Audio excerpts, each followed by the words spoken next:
rule of success. The first rule of success is to have a vision. You see, if you don't have a vision of where you go, and if you don't have a goal where you go, you drift around and you never end up anywhere. It's like you can have the best ship in the world, you can have the best airplane in the world. If the pilot or the captain doesn't know where to go, it would just drift around. It would not end up anywhere, or most likely in the wrong place. So I was very fortunate that I stumbled onto my vision. I mean, as you know, I was born in 1947 in Austria after the Second World War. And I didn't really like Austria when I grew up. I couldn't wait to get out of there. I couldn't see myself becoming a farmer or a worker in a factory or anything like that. Even though my parents wanted me to stay there and have a normal life. My father wanted me to become a police officer like he was.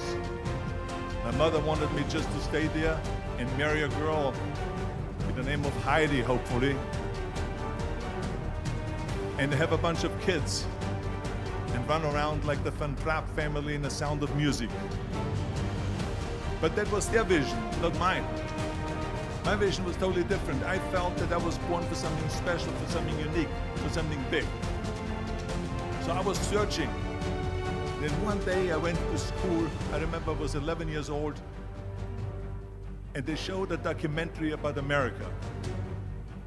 There they showed in this documentary the huge skyscrapers, the high-rises, the huge bridges, the 6-lane freeways, the huge cars with the wings sticking out, and all of this stuff. And I said to myself, that's where I want to be. I don't want to be around here with these little farmhouses and these little buildings, and everything is old. I want to be in America. But now the question was just, how do you get to America? In those days, it was a very expensive trip. It's not like today. So again, I was very fortunate that one day after school, I walked by a store in Graz, which was called Brühl. And it was the only store that really sold kind of American stuff. So one day, they had jeans there, American jeans. And then they had the bull walker. Then they had an expander and some barbells and some dumbbells and an exercise bench in the window. So I went inside and I looked around and I looked at this stuff, and then I saw a magazine. I saw a bodybuilding magazine that had Reg Park on the cover. Reg Park was then a 3-time Mr. Universe. And I saw him on a big screen as Hercules. And on the cover it said, how Reg Park, Mr. Universe, became the Hercules star. That's what the cover story was all about. So I looked at the cover and I said to myself, I got to get this magazine.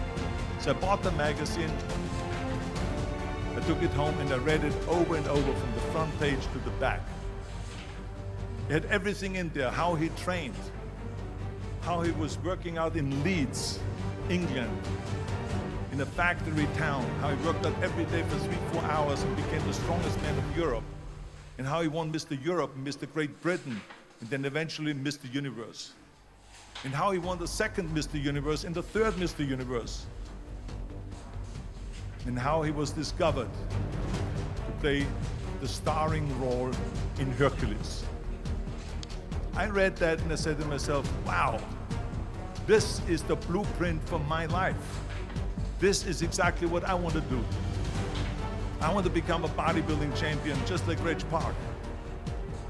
I want to get into movies just like Reg Park. And I want to make millions of dollars and be rich and famous just like Reg Park.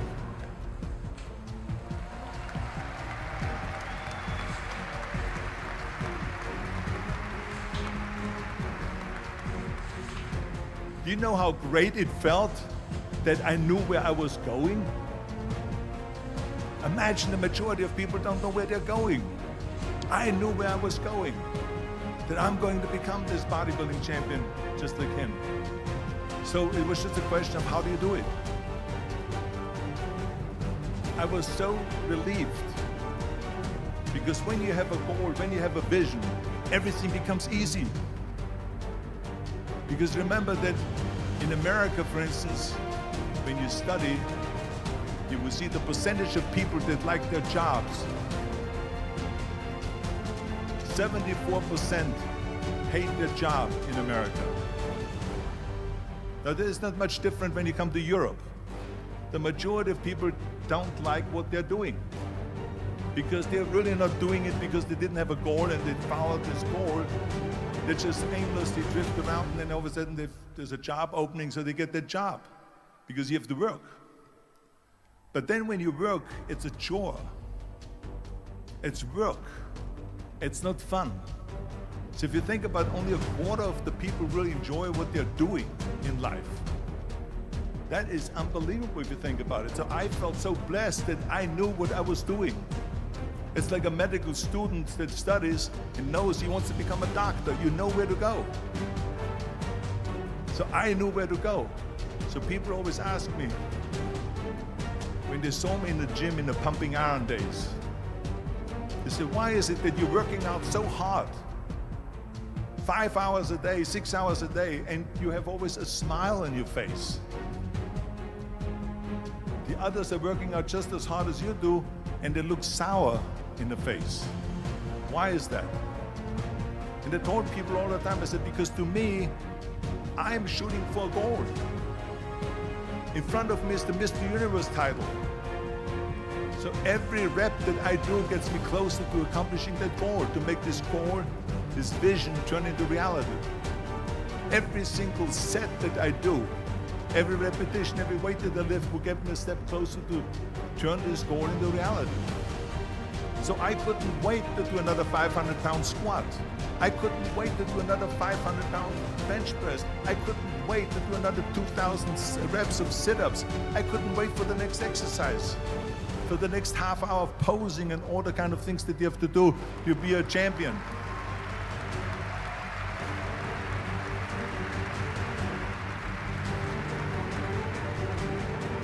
I felt so great knowing where I was going, and I tell you, it worked. I mean, think about it. And I was just not visualizing just my exercise, but I was really lifting the trophy over my head. That's what I was thinking about. And with the age of 20, I went to London and I won the Mr. Universe contest as the youngest Mr. Universe ever. And it was because I had a goal.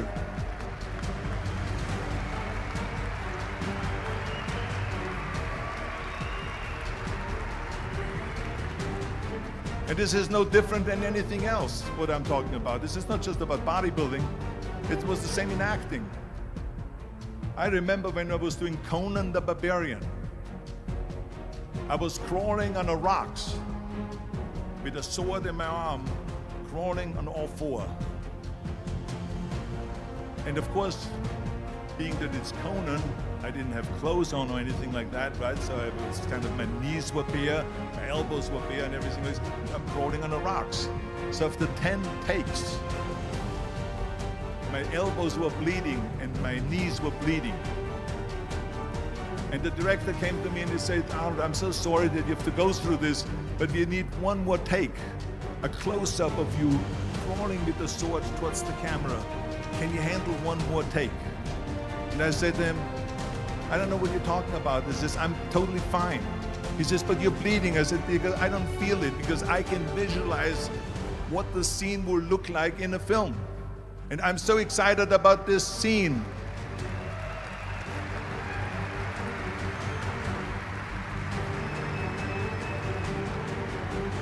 I was visualizing crawling up behind Thulsa Doom, which was played by James Earl Jones.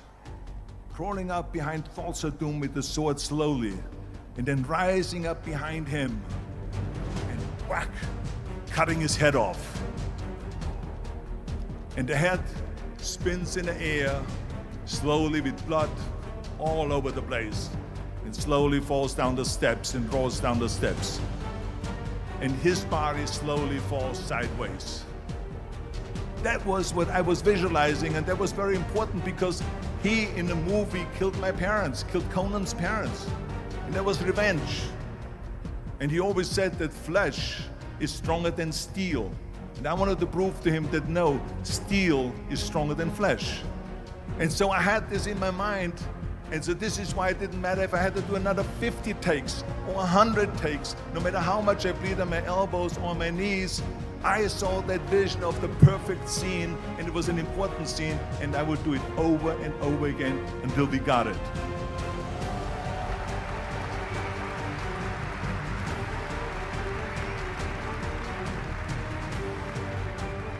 And the same thing is also in politics. I remember that in politics, I had a very clear vision that I will be the leader of California. That's as far as I could go because I was not born in America, so I could not run for president.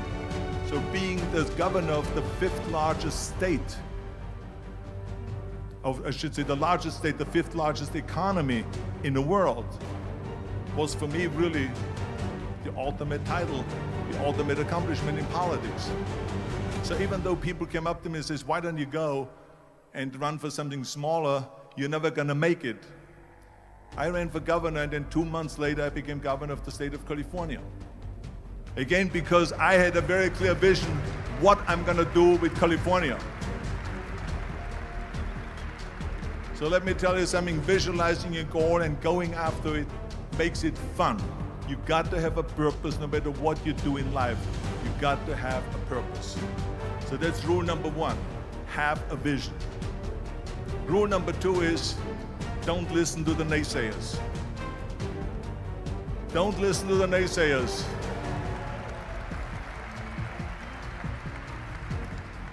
Everything I ever did, the thing that I heard out of people's mouth was, that's impossible. That can't be done. Or no. I remember when I wanted to be a bodybuilding champion, including my parents and everyone else around me, said this is impossible. Why don't you become a ski champion? That's what they do in Austria. Or a bicycle champion, they do some track and field. You can't be a bodybuilding champion. That is exactly what I heard, and of course I proved to the people that it can't be done. So whenever someone said to me, it can't be done, I heard it can be done. When they said no, I heard yes. And when they said it's impossible, I heard it is possible. Because I am a strong believer.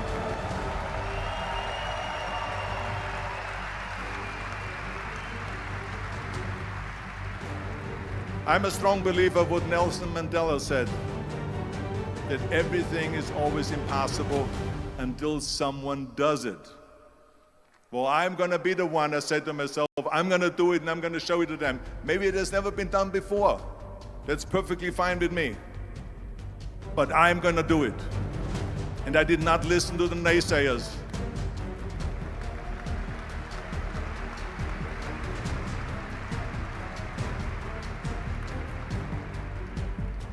The same was also when I went into not just in bodybuilding, they said no. When I wanted to come to America, when I wanted to go to America, they said it's impossible. There's no money that you have to fly even over there. You have no money when you go over there to live with. And what do you think, they're gonna wait for you? There are plenty of big bodybuilders over there. It was all no, and it can't be done, it's impossible. And I remember then the same thing happened also when I went into the show business. Can you imagine, I was now a bodybuilder, I weighed 250 pounds, I was Mr. Olympia 6 times, I was Mr. Universe 5 times, and Mr. World and Mr. International. I won 13 World Bodybuilding Championships altogether, and now I said to the agent, the Hollywood agent, I want to get into movies. He said, that's funny, Arnold. I asked a studio executive, I say, I want to get into movies. I want to be a leading man. He started laughing. So they all say it's impossible. I said, why is it impossible? He says, because look at how big you are. You weigh 250 pounds. Hercules bodies and muscular bodies weighing 20 years ago. 20 years ago they did Magista and they did all these Samson movies and Hercules movies and stuff like that, but not anymore. Arnold, this is the 70s. Do you know the sex symbols today? It's Al Pacino. He weighs 150 pounds. It's Dustin Hoffman. He weighs 146 pounds. And guess who else is a sex symbol? Woody Allen. So imagine they're telling me now that those are the new sex symbols. So therefore forget about it. And then they told me, says, and your accent, even if you reduce all your body weight and everything, you have a normal body. Your accent. I said, your accent, I mean, it will go give people goosebumps. With the German accent, it will get people the creeps. They will get scared. He says, no one in Hollywood ever has become a leading man that had an accent. It doesn't happen. People in America want to hear their actors talk like John Wayne, or like Burt Reynolds, or like Clint Eastwood. Not like someone on Hogan's Heroes or something like that. Some Nazi movie. That's the kind of stuff that they heard. They said, no, you see, it's impossible. And plus your name who can pronounce Schwarzenegger or something like that. No one can pronounce that, so forget about it, Arnold. This is the kind of thing that I heard. Imagine, you go from studio executive to studio executive, from agent to agent, from manager to manager, and they all said exactly the same thing. Now that's very encouraging, isn't it? But you know something? I didn't give a shit. I didn't.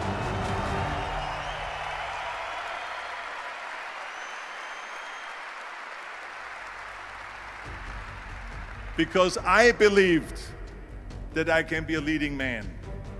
I believed that I could be another Clint Eastwood, or another Burt Reynolds, or another Warren Beatty, or whatever those characters were, Charles Bronson and so on. I believed that I could be those people. I said, there's enough room on that ladder that I can fit up there. And I looked back again and learned from what I learned in sports. In my case, in bodybuilding. It's all about the hard work that you put in. I said to myself, in bodybuilding, I worked out 5-6 hours a day. I'm going to do the same thing now for acting. And of course, I went to college to study English. I studied voice, accent removal, acting classes, and all of this stuff, all day long. I worked and I worked and I worked. And within a short period of time, I made one movie called Hercules in New York, which of course went right into the toilet.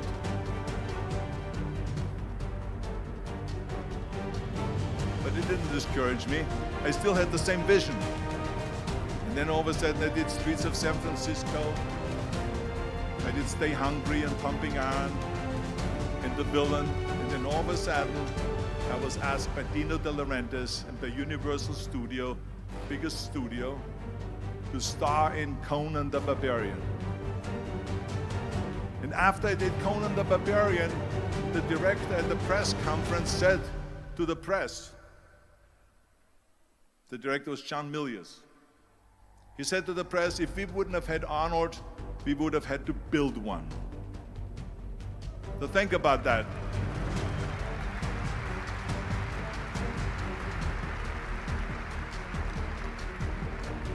The very body that they said can never be sold because the time is wrong. A few years later, I'm doing Conan the Barbarian, and it was the #1 hit at the box office when it came out in the summer of '82. Think about that. And the director says, if we wouldn't have had his body, we would have had to build one. So all of a sudden, my body became an asset, not a liability. And the same thing was with Terminator. After we were finished filming Terminator, Jim Cameron said to the press, if Arnold wouldn't have had that accent and talked like a machine, I think the movie wouldn't have worked. So think about that. The body and the accent that they attacked was an asset.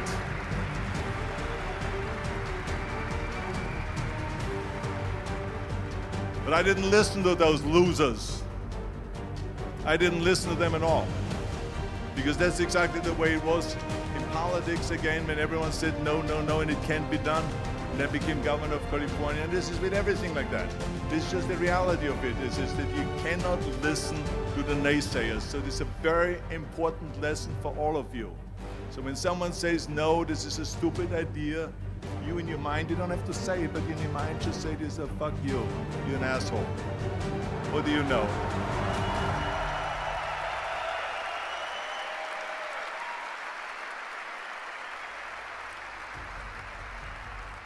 If I would have listened to the naysayers, from bodybuilding to show business to politics, I would not be standing here today talking to you. I would be in Austria in the Alps yodeling. That's right. I would be in Austria still left yodeling. That's what I will be doing, exactly. So this is why I say don't listen to the naysayers. And the next thing, the third point that I'm gonna make to you is, before we sit down with Jürgen and talk about the rest of the three, is work your ass off. There is no magic pill. There is no magic out there. You cannot get around, you have to work and work and work. I can tell you, I've watched today for half an hour, Jürgen and his wife that put on this show, this great event here. They work their ass off to put this together. All year long they work and they work and they work. This does not come together by itself.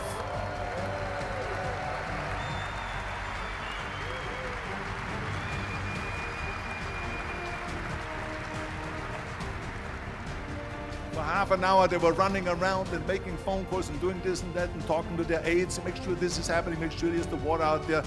Talking about water, I love water. Make sure of this and make sure of that and all that stuff. So it's work. And it drives me crazy when people say they don't have enough time to go to the gym for 45 minutes a day and work out. Or to do something for 45 minutes to an hour a day to improve. If it is physically improve or if it is mentally to improve. Imagine you read 1 hour a day about history. How much you will learn after 365 hours in 1 year. Think about if you study about the history of musicians, of composers, how much you would know. Imagine if you would work on the business, on some business that you want to develop every day for an hour. Imagine how further along you will go and get. So it drives me nuts because we have, when people say we don't have the time, we have 24 hours a day. We sleep 6 hours a day, so that gives you still 18 hours. And there's someone shaking their head out here in front. They say probably, I don't sleep 6 hours, I sleep 8 hours, right? Or just sleep faster.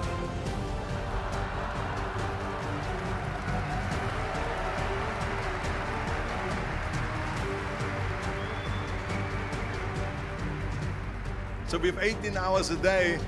The average person works around 8 to 10 hours. So let's assume it's 10 hours, so we have 8 hours left. Then you travel around an hour a day, maybe 2 hours a day. So now you have still 6 hours left. So what do you do with these 6 hours? What do you do with these 6 hours? Then we eat a little bit, then we schmooze a little bit, talk a little bit to people and all that stuff. But you can see how much time there is available if you organize your day. So you got to work hard. I mean, let me tell you something. When I went to America, I went to college. I went and worked out 5 hours a day. And I was working on construction. Because in those days in bodybuilding, there was no money. I didn't have the money for food supplements or anything. So I had to go to work. So I worked in construction. I went to college. I worked out in the gym, and at night from 8 o'clock at night to 12 midnight, I went to acting class 4 times a week. So I did all of that. There was not one single minute that I wasted. And this is why I'm standing here today.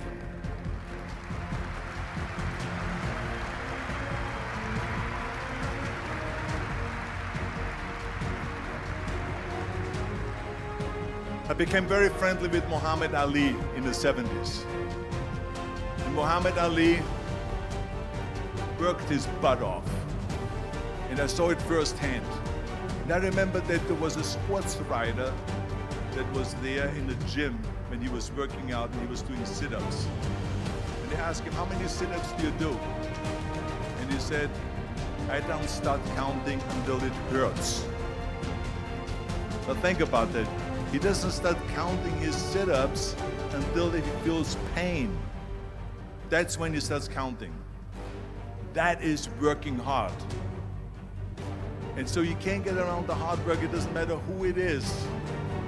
As a matter of fact, I believe what Ted Turner said, work like hell and advertise.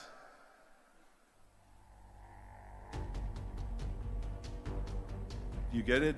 Work like hell, go to bed, and early to rise, work like hell and advertise. So you work your ass off, and then you let the world know about your work. That's what it is all about. Let people know. If you have a company, if you have a movie, if you do a sports, work your ass off, but then advertise and let everyone know. I hate Plan B.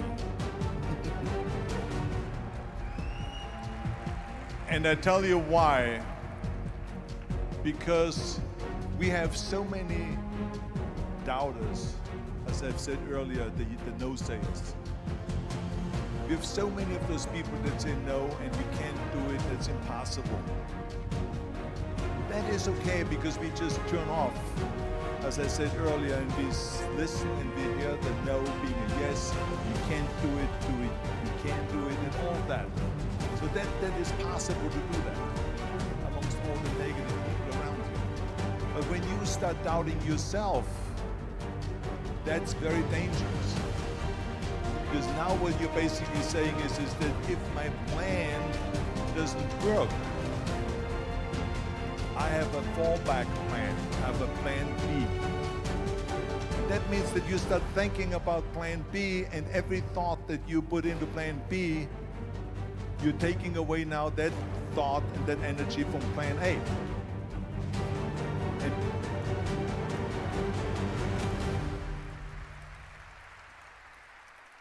And it's very important to understand that we function better if there is no safety net, because plan B becomes a safety net. It says that if I fail, then I fall and I get picked up and I have something else there that will protect me.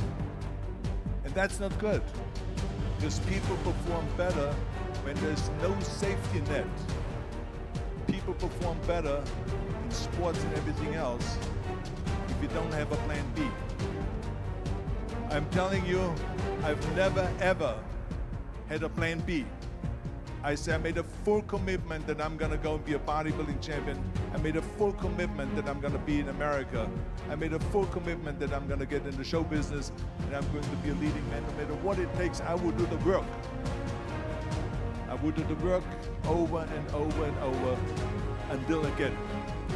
And the same was in politics and everything like that. So to me, it is very dangerous to have a plan B, because you're cutting yourself off from the chance of really succeeding. And the reason, one of the main reasons why people want to have a plan B is because they are worried about failing.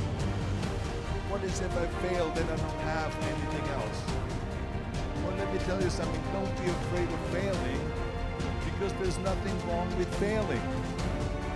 You have to fail in order to climb that ladder. There's no one that doesn't fail.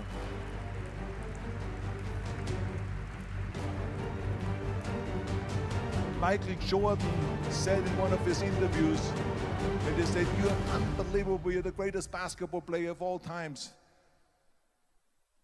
I mean, tell me about that. And he says, well, you're just mentioning the successes.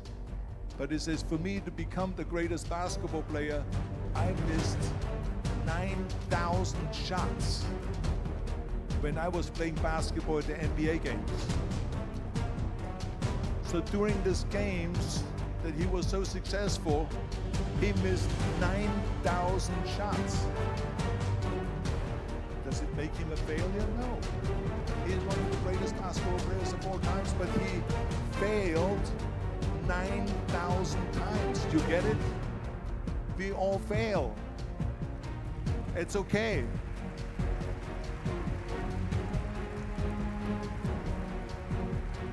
What is not okay is that when you fail, you stay down. Whoever stays down is a loser. And winners who fail and get up, fail and get up, fail and get up. You always get up. That is a winner. That is a winner. I failed in bodybuilding. I lost bodybuilding competitions.